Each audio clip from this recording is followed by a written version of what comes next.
Hello, thank you for stopping by. I'm Ruby, this is Ruby Red, and today I have a special guest with me here to answer 20 questions. Yes, thank you so much for having me, and thank you Adriana from Carbon Bonded Books for tagging me to do this video, of course, and her video will be linked down below. Now, let's get to it. Question 1 is, how many books are too many in a series? I really think it depends on the series. I guess trilogy, a 3-book series, is kind of my sweet spot right now, but I don't know if that's because that's my preference or if that's just what's really popular and that's what I encounter the most, but it definitely works for me. Okay, question 2. How do you feel about cliffhangers? You know, I feel pretty strongly, I think. Oh, you do? Yeah, I think a book should stand on its own. I think it's unfair to a reader to have one book hinging so heavily on another book and on it, that anticipation. I think, your book should just end in a way that ends. And of course there can be some hints to like more plot for a sequel, but I think it's really important for a book to just be able to stand on its own. Okay, question 3, hardback or paperback? Paperback, next question.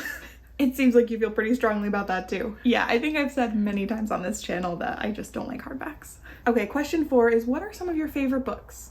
This is hard, but I'm gonna try and just pick some of my favorites from this year. I guess The Seedkeeper and also 100 Years of Solitude. Wildly different. Yeah, and if anyone wants a more definitive answer than that, you can tune back in January when I do my book bracket video once again, so make sure you're subscribed if you don't want to miss that. Okay, and question 5, what is your least favorite book? Probably Cultish, The Language of Fanaticism by Amanda Montell.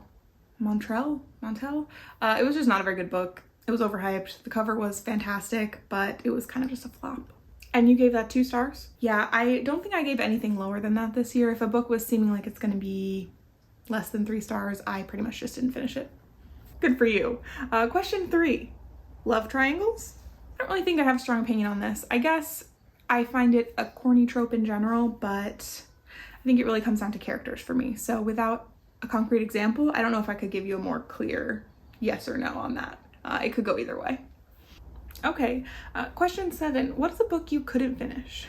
Oh, so many this year alone. Well, give us the top 3. Okay, sure. The Shadow of the Wind by Carlos Ruiz Zafón. The writing of that was just very off-putting to me.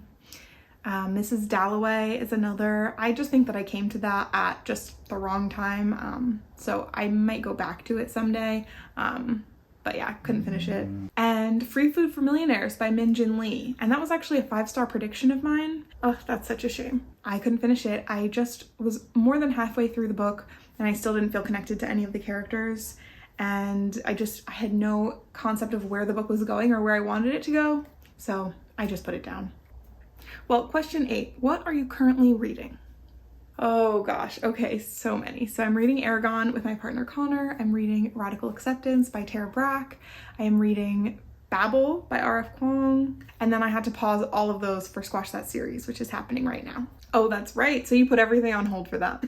So I'm also reading for that Mad Ship by Robin Hobb and The Burning God, also by R.F. Kuang, and Watching from the Dark by Geetha Lodge. Oh, and I'm also reading The Complicities by Stacey D'Erasmo, which is part of my 75 Hard reading challenge. Goodness, you have got a lot on your plate. Yeah, but I hope after Squash That Series, I'll be able to clear a lot of that off my plate. Okay, question 9. What was the last book that you recommended to someone?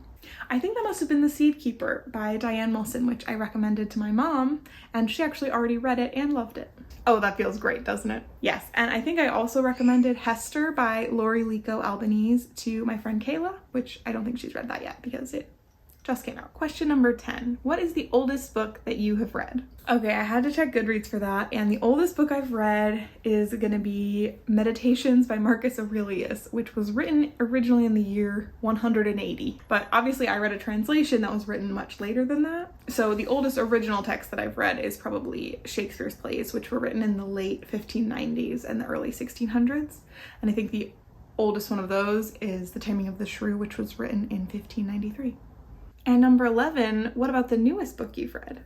Well, I've been catching up on my e-galleys recently, my advanced copies, and the most recently published book that I have read is Hester by Lori Lico Albanese. And that's a book that is about, or is inspired by The Scarlet Letter by Nathaniel Hawthorne. It's about the woman who might have inspired Nathaniel Hawthorne to write that story, and what she might have been like, and what he might have been like, and sort of just what Salem would have been like in the 18 whatevers for different kinds of people. And that was a pretty good book. Number 12. What is your favorite author? Oh, not again. Okay, this would have to be maybe Patti Smith, maybe Robin Hobb, maybe Ruth Ozeki even. It's so hard for me to just pull this answer out from nowhere, but that's my best guess, one of those three. Number 13, buying or borrowing?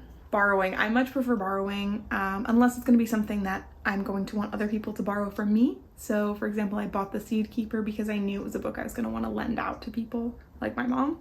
So I was happy to buy that, but for the most part, I read books that were borrowed from my library. Number 14, a book that you hate that everybody else loved. Ooh, oh no, okay. I did take a look at Goodreads for this one as well to just see some books that I rated really low that I know other people really love.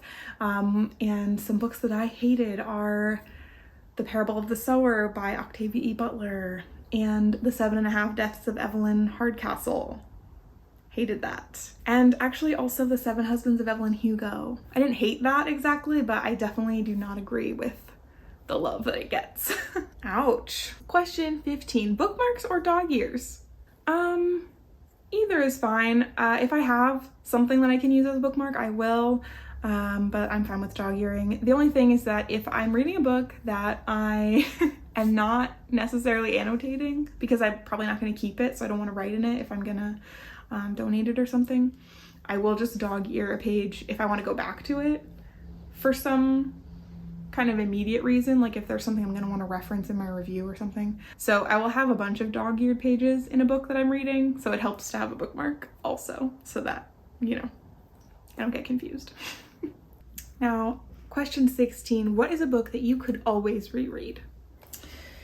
You know, I'm really not a rereader, but a couple of books that I wish I could reread, if I could ever get over whatever issue I've got that prevents me from rereading a book, I would love to reread Just Kids by Patti Smith and Braiding Sweetgrass, and honestly also M Train by Patti Smith, and also The Body Keeps the Score. Those are just like some of my favorite books, and I know that I would get a lot out of them reading them again, but it's so hard for me to prioritize a book I've already read over one I haven't. It's so hard. And question 17, can you listen to music while you're reading? I can if it's instrumental, and in that case I would be using it to kind of cover up other sounds. Like if there's just a lot going on around me, instrumental music in headphones will kind of like help me focus a little bit, but generally I prefer silence. Question 18 is one POV or multiple? Both. I don't have a real preference there. I think both of them can be very engaging, but just not every story really benefits from being told from multiple perspectives. So sometimes the one is just fine.